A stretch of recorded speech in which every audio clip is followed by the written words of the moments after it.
ನಾವು ಕಬ್ಬಿನ ಬಿಲ್ ಏನು ಕೊಡ್ಲಾಕತ್ತೀವಿ ಇಥನಾಲ್ ಬಂದಾದ್ರೆ ಮತ್ತೆ 1500-2000 ಬರ್ತೈತಿ ಕಬ್ಬಿನ ರೇಟ್.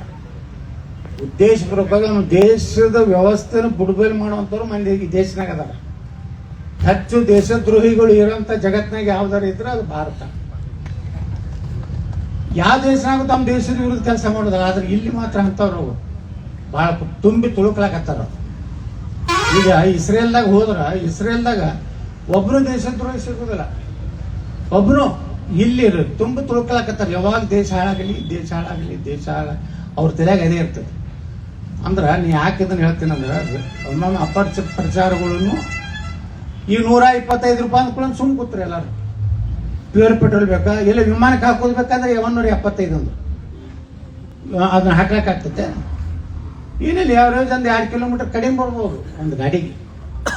ಅಂದ್ರೆ ಪರಿಸರ ಯಾಕೆ ಉಳಿತೈತೆ ನಾವು ಅದನ್ನು ವಿಚಾರ ಮಾಡ್ಬೇಕಲ್ಲ. ನಮ್ದು ಈಗ ಪೊಲ್ಯೂಷನ್, ಈ ಬಿಜಾಪುರ ಯಾಕೆ ಒಳ್ಳೆ ವಾತಾವರಣದ ನಗರ ಆಗೈತಿ, ಒಳ್ಳೆ ರೋಡ್ ಆಗ್ಯಾವ, ಮೇಲೆ ಗೇರ್ ಚೇಂಜ್ ಮಾಡೋದು ಬೇಕಾಗಿಲ್ಲ, ಫಸ್ಟ್ ಗೇರ್ನಾಗ ಹೋಗಬೇಕಾಗಿಲ್ಲ.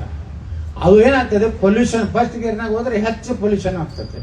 ಅದು ಥರ್ಡ್ ಗೇರ್ನಾಗ 4th ಗೇರ್ನಾಗ ಇತ್ತಂದ್ರೆ ಪೊಲ್ಯೂಷನ್ ಕಡಿಮೆ ಆಗ್ತದೆ. ಮತ್ತೆ ಇಥನಾಲ್ ಹಾಕಿದ್ರೆ ಮತ್ತೆ ಪೊಲ್ಯೂಷನ್ ಕಡಿಮೆ. ಹಿಂಗ ಟೈರ್ ಇವತ್ತು MRF ಟೈರ್ನೇ ಯಾಕೆ ತಗೋತಾರೆ, ಹೆಚ್ಚು ಮೈಲೇಜ್ ಕೊಡ್ತಾರೆ. MRF ಟೈರ್ ಕಂಪ್ನಿ ಅವ್ರು ಹೇಳಿದ್ರೆ ಏನಾಗಿ ನಮ್ಮ ಮಾಲಕರು 40 ವರ್ಷದಿಂದ ಅದೇ ಮೇಂಟೈನ್ ಮಾಡ್ಕೊಂಡು ಬಂದಾಗ್ತಾರೆ. ಹಂಗೆ ಅಂಥದ್ದೊಂದು ಒಳ್ಳೆ ಕಂಪನಿ ನಮ್ಮ ನಾಯಕ ಬಂಧುಗಳು ತೊಗೊಂಡು ಬಂದಾರ. ಅವ್ರಿಗೆ ಒಳ್ಳೇದಾಗಲಿ, ಇನ್ನೂ ಎಲ್ಲ ಶೋರೂಮ್ಗಳಾಗಲಿ ಅಂಥೇಳಿ ದೊಡ್ಡ ದೊಡ್ಡ ಬಂಗಾರ ಅಂಗಡಿ ನೀವು ದೊಡ್ಡ ದೊಡ್ಡ ಶೋರೂಮ್ ಮಾಡಿ. ಬರೀ KGP ಅದು ಯಾವುದೊಂದು ಮಲಬಾರದಾಗ ಅಂತ ಯಾರು ತಗೋಬಾಡ್ರಿ. ಅಲ್ಲಿ ಅದೆಲ್ಲ ಪಾಕಿಸ್ತಾನಕ್ಕೆ ಹೋಗ್ತೈತೆ ರೊಕ್ಕ. ನಮ್ಮ ಹಿಂದೂಗಳು ಅಂಗಡಿಯಾಗ ಬಂಗಾರ ತಗೋಬೇಕು, ತಲೆಗಿಟ್ಟುಕೋರಿ. ಎಲ್ಲಿ ಶಿವಲಾಲ್ ಮಹಾರಾಜನ ಫೋಟೋ ಸಿಗ್ತೈತೆ ಅಲ್ಲಿ ಒಳಗೆ ಹೋಗಿ ಬಂಗಾರ ತಗೋಬೇಕು. ನಾವು ಒಕ್ಕಟ್ಟಾಗಬೇಕು, ನಮ್ಮ ದೇಶ ಉಳಿಬೇಕಿಲ್ಲ. ಅದಕ್ಕೆ ಎಲ್ಲ ಮಲಬಾರ ಗಿಲ್ಬಾರ ಎಲ್ಲ ಹೀರೋಯಿನ್ಗಳು ಅದಾವಲ್ಲ, ಯಾವ ಸಾಬ್ರನ ಹಾಗೆ ಹೇಳಲ್ಲ, ಕರೀನಾ ಕಪೂರ್ ಅಲ್ಲ, ಅವ್ರ ಫೋಟೋ ನೋಡಿ ನೀವು ಬಂಗಾರ ತಗೋಬೇಡ್ರಿ. ನಿಮ್ಮ ಮನೆಗೆ ಅವ್ರ ಕರ್ನಾಟಕ ಅಪ್ಪನ ಅಂತ ನಮ್ಮ ಹೆಣ್ಮಕ್ಳು ಅದಾರ, ಅವ್ರನ್ನ ಅವ್ರ ಬಡ್ಡಿ ನೋಡಿ ತಗೋತೀನಿ ಏನಪ್ಪ. ಅದಕ್ಕೆ ನಮ್ಮ ಮಂದಿ ಒಳಗ ವ್ಯಾಪಾರ ಮಾಡೋದ್ರಲ್ಲಿ ನಮ್ಮ ಮಂದಿ ಉದ್ಧಾರ ಆಗ್ತಾರೆ. ನಾವು ಬಜಾರ್ ಸಮಾಜಕ್ಕೆ ಯಾಕೆ ಹೇಳ್ತೇನೆ ಅಂದ್ರೆ, ಇವತ್ತು ಕಾಯಿಪಲ್ಲೆ ಬಜಾರ್ ಮಾಡಿ ಇಡೀ ಬಿಜಾಪುರ ತುಂಬ 30-40 ಕಡೆ. ಇವತ್ತು ಬಜಾರ್ ಸಮಾಜ ಎಷ್ಟು ಅನುಕೂಲ ಆಗೈತೆ. ಸಣ್ಣ ಸಣ್ಣ ತೋಟ 1 ಎಕರೆ 1/2 ಎಕರೆ ಅಟ್ಟೆ ಕಾಯಿಪಲ್ಲೆ ಬೆಳೆದು ಮುಂಜಾನೆ ಬಂದು ಇಲ್ಲಿ ಮಾರ್ತಾರ. ಬಾರ 1ಕ್ಕೆ ಮತ್ತೆ ತಮ್ಮ ತೋಟಕ್ಕೆ ಹೋಗ್ತಾರ. ಹೋಗಿ ಮತ್ತೆ ಊಟ ಗೀಟ ಮಾಡಿ ನೀರು ಮುನ್ಸೋದು ಔಷಧ ಹೊಡಿದು ಎಲ್ಲ ಮಾಡ್ಕೊಂಡು ಮತ್ತೆ ಒಂದು ತಂಡೆ ಇವ್ರ ತಂಡೆಗೆ ಹೋಗಿದ್ದೆ. ನಮ್ಮ ಇಲೆಕ್ಷನ್ದಾಗ ಮೊನ್ನೆ ಬೈ ಎಲೆಕ್ಷನ್ ಆಯಿತು, ಬಾರಕೋಟಿ ತಾಂಡಿದ್ದು.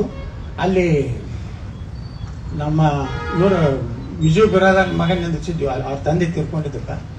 ಅಲ್ಲಿ ತಂಡೆದಾಗ 2-3 ಮಂದಿ ಹೆಣ್ಮಕ್ಳು ಎದ್ದು ಹೇಳಿದ್ರು ಅವ್ರು, ಗೌಡ್ರಿಗೆ ನಾವು ನಮ್ಮ ತಾಂಡೆಕ ದಿವಸ 1.5-2 ಲಕ್ಷ ರೂಪಾಯಿ ಬಿಜಾಪುರದಿಂದ ರೊಕ್ಕ ತರ್ತೀವಿ ಅಂದ್ರೆ ಕಾಯಿಪಲ್ಯ ಮಾರಿ. ಹಿಂಗೆ ನಾವು ಒಕ್ಕಟ್ಟಾದೀವಿ ತಿಳ್ಕೊರಿ. ಒಕ್ಕಟ್ಟಾದ್ರೆ ಮೆತ್ತಗೆ ಹಾಕ್ತಾರ ಅವ್ರು. ಇಲ್ಲಾಂದ್ರೆ ನಾನು ಶಾಸ್ತ್ರಿ ಮಾರ್ಕೆಟ್ ಮುಂದೆ ವಾಜಪೇಯಿ ರಸ್ತೆನೇ ಮಾಡಿಸ್ಕೊಡ್ತಿದ್ದಿಲ್ಲ ಅವ್ರು ಕಬ್ಜಾ ಮಾಡಿದ್ರು.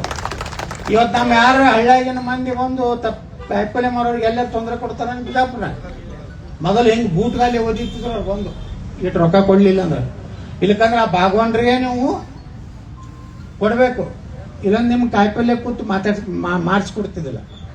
ಅದಕ್ಕೆ ಯಾಕೆ ಹೇಳ್ತೇನೆ ಅಂದ್ರೆ, ಇವತ್ತು ನಾವು ವ್ಯಾಪಾರಸ್ಥರು. ಇವತ್ತು ಬಂಜಾರ ಸಮಾಜದವ್ರೆ ಬಂಗಾರ ಅಂಗಡಿ ಮಾಡಲಿ, ಯಾವುದೇ ವಿಶ್ವಕರ್ಮದವ್ರು ಮಾಡಲಿ, ನಮ್ಮ ಮಂದಿ ಬಲ್ಲಿ ನಾವು ಬಂಗಾರ ತಗೋ.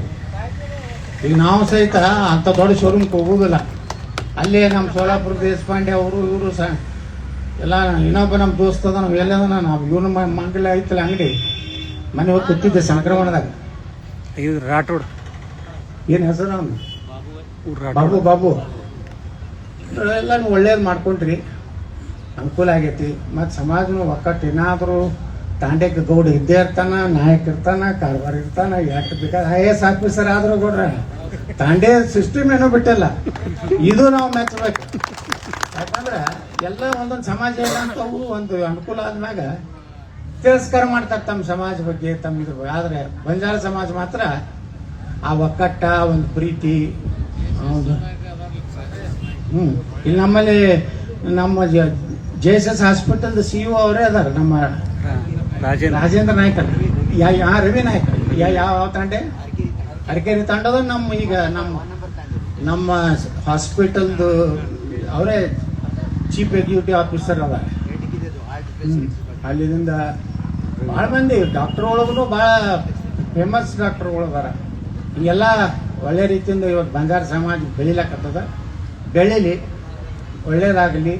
ಶಿವಲಾಲ್ ಮಹಾರಾಜರು, ನಮ್ಮ ಜಗದಂಬ ಎಲ್ಲ ಆಶೀರ್ವಾದ ಮಾಡ್ಲಿಕ್ಕೆ ತಿಳ್ಕೊಂಡು ನಾನು 2 ಮಾತು ಮುಗಿಸ್ತೀನಿ.